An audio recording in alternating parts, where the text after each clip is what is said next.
Okay, so I have my piece of scrap paper underneath my new dart, so I'm just going to keep that nice and flat as I stick this down.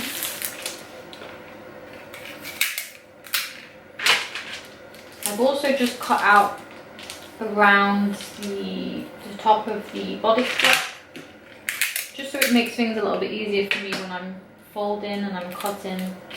You could obviously cut this all out at this stage if you wanted to.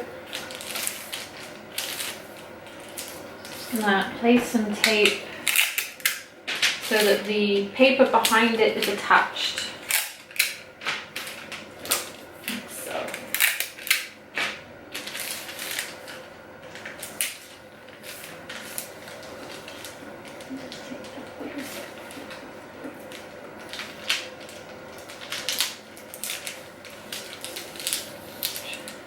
Almost there.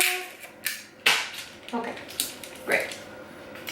So what we want to do first of all to start truing the dart is we just want to bring up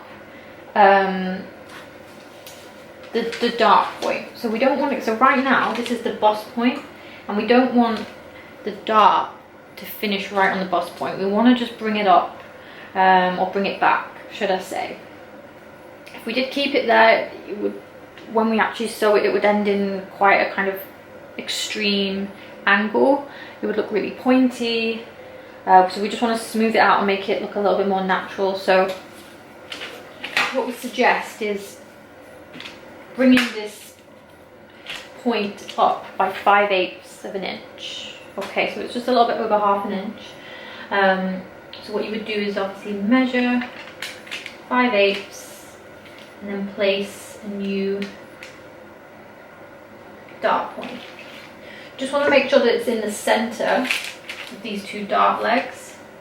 So you could obviously do that just by measuring what that distance is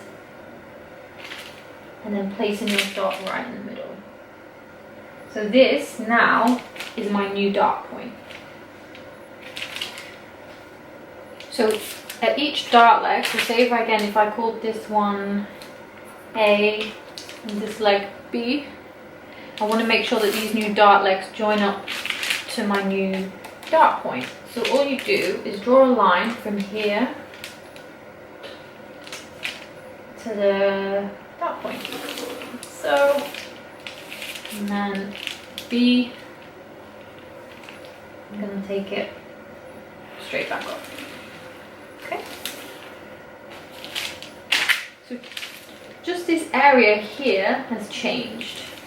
So it is reduced slightly in this area, but it still opens out to the same opening width. Okay. So that's the first step in truing. The next thing we want to do is basically get this angle or this line finish at the top of the dart. So there's a couple of ways we could do this. We could fold and we could trim. That's how we were doing it with the skirt blocks, but I'd like us to have a go at using the tracing wheel. So we did introduce this, but let's have a little bit of a recap. So you still want to fold the paper. It's just important to note that this is now the new dart leg line. So you need to fold, or you need to crease along this line, and you only need to crease up to this point. Okay, so you just want to forget about this right here because we've moved it up. So we just want to follow the new dart lines. So what I'm going to do is crease. I find it easier just to kind of pre-crease the paper. And again, my new line, that's where I'm creasing the paper. You can go underneath it as well and just kind of push the paper out towards you. I think helps get grip to crease the line. And then as I'm getting closer to my dart point,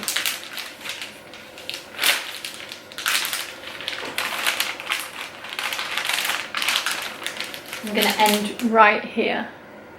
Okay, let me just see if I can zoom in a little bit there to show you. Okay, so I've ended just here, not at the old dart point, but the new dart point. Okay, so just go back out.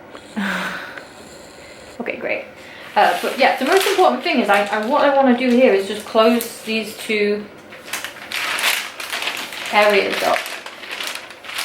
So now that I've got that pre-crease, it's going to help me when I move over B to A. So closing it up like so.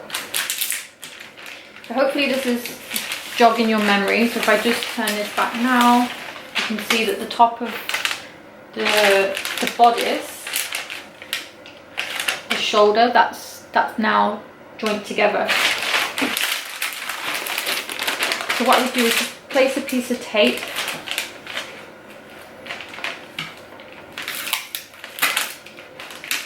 keep that in place.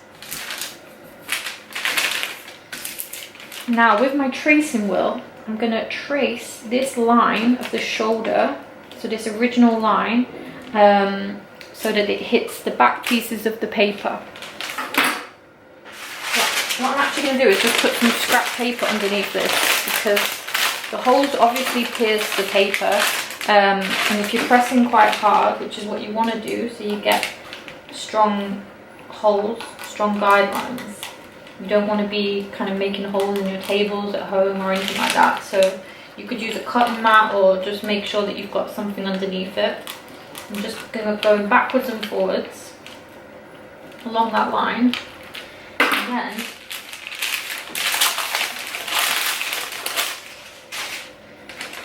as I untape, so where I shut it, I just want to take the tape off. I don't know if you can, I don't know how well you can see that, but what's happened is I now have the new shape of my dart is revealed. So these tiny little holes in the tracing wheel is basically giving me a guide to follow. So what I'm going to do is join them up.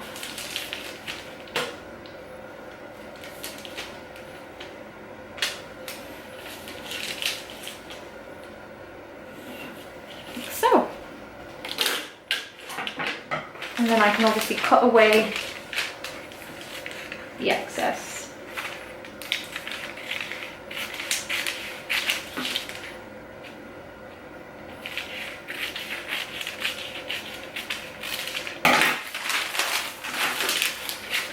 So that is my new dart.